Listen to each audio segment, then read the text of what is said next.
Supreme, a cool global streetwear brand with a cult-like following. This iconic skateboard lifestyle brand has been the craze of hipsters in New York City and is now bringing the hype culture in the global fashion scene. Today, we will unlock the secrets of one of, if not the biggest and most influential streetwear brands in the last 15 years. In the early 90s, a man named James Jebbia opened the first Supreme flagship store at Lafayette Street storefront in downtown Manhattan while he was working at Stussy, the retail store owned by the surfwear legend Sean Stussy.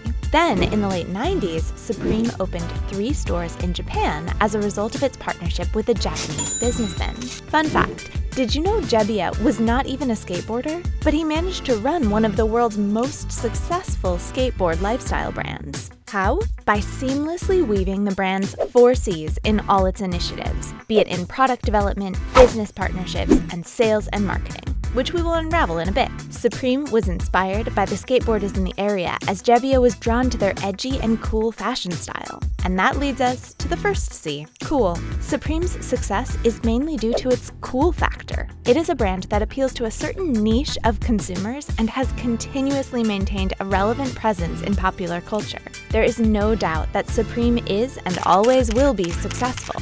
This is because the brand has a definite cool factor, not just in products, but in their approach as well. They only work with cool people that embody the brand personality and sell cool products like the Supreme brick. Others find it ridiculous, but you wouldn't know what it symbolizes if you are not part of the clique. Supreme's unique approach to customer service, partnerships, and pricing is what makes it elusive and exclusive. Whether you call it unapologetically brave, stubborn, or egotistical, Supreme is surely one of the brands with strong branding. And people are willing to pay to become part of that cool community, no matter the price. Second C, community. With this app, Supreme fans can easily get updates about the latest dibs. They will be the first to know about Thursday drops, restocked items, fast-selling items, and more.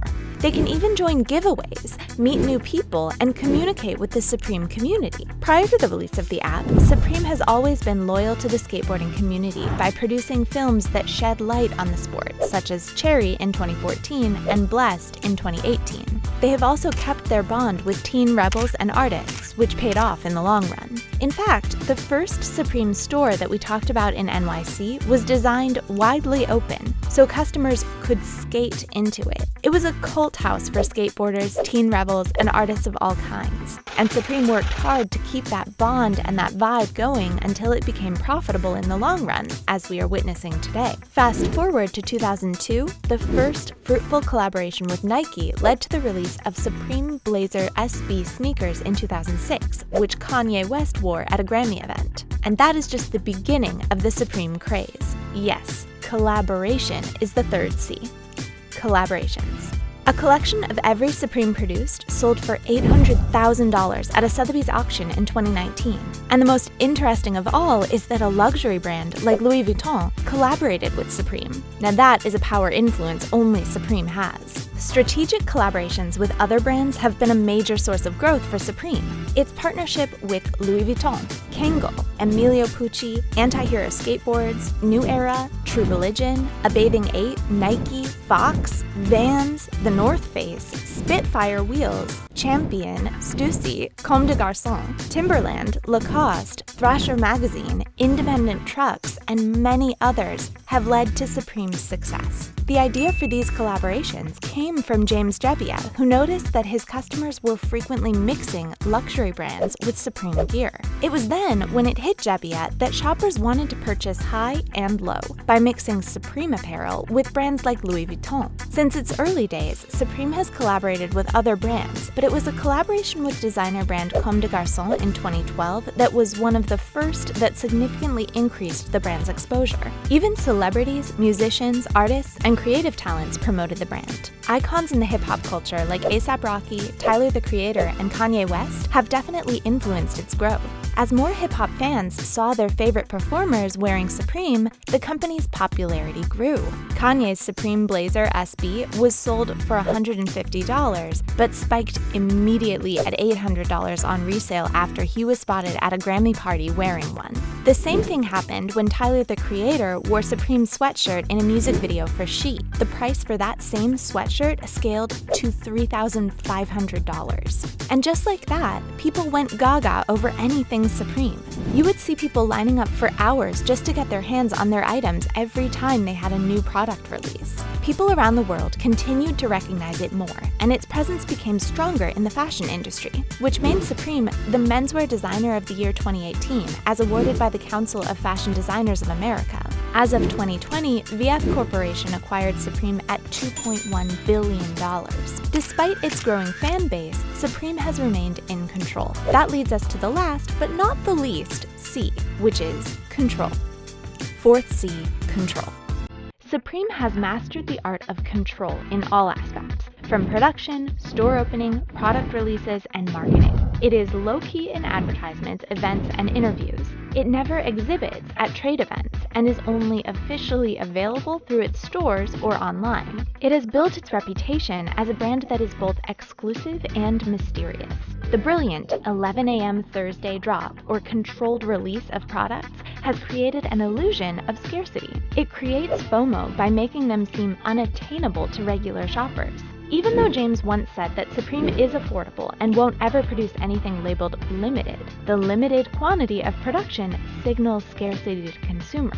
That makes their products seem more valuable than they really are. Well, as we know, the value goes up when it is scarce. The scarcity factor has also resulted in the rise of the resale business. Most of those who patiently wait in line are resellers, who would jack up the price and resell it 4 times the price they paid. And since they only have a few stores around the globe, resellers instantly make a living out of its limited production as they sell it worldwide. Its retail strategy has undoubtedly contributed to the product's buzz. According to James, the idea behind it is to avoid getting stuck with stuff nobody wants. This business strategy has become one of their signature marketing tactics. It gave birth to a symbiotic ecosystem, as these resellers became their marketers online. Supreme would get free content and advertisements as the resellers promote the item on various social media platforms. Resale completes the hype chain by being the source of free publicity on social media, while every reseller has to announce somewhere that he has one of Supreme's rare and latest items, and where else to spread it than social media. What's even mind-blowing is the fact that despite its $1 billion value before 2020, Supreme spends practically no money on marketing or advertising. Supreme does not promote in any form, except for a few poster campaigns and celebrity partnerships. Supreme spent roughly $585,000 on advertising in 2018. Gucci, on the other hand, spent more than $65 million on advertising in 2018. Apart from a few advertisements in UK ID magazine, Supreme only spent 2 things on advertisements. 1, their genius, historic front-page ad in the New York Post. 2, the promotion of their skate movie, Blessed. While the blank front page ad undoubtedly cost them hundreds of thousands of dollars, they intentionally left it blank for their box logo in the center. This ad was covered by various media sources, making the ad reach more people than the New York Post's readers. So they got more exposure for free. The secret? Well, simply their 4 C's. Cool factor, community, collaboration, and control. This is why people and even brands want to associate themselves with Supreme. Cool people associate themselves with cool brands, and so are cool brands like Apple. Apple spent almost $200 million on advertising in 2018, the majority of which was on television. Surprisingly, one of its year-end holiday-themed TV commercials, titled Share Your Gifts, included a Supreme box logo sticker on an Apple laptop. The entire ad was animated, as you can see, and the logo was only shown for a few seconds, even though it was watched by possibly millions of people. I doubt Supreme paid a dime for this advertisement, or that Apple would even accept it, unless Apple saw a value to its image in appealing to younger audiences.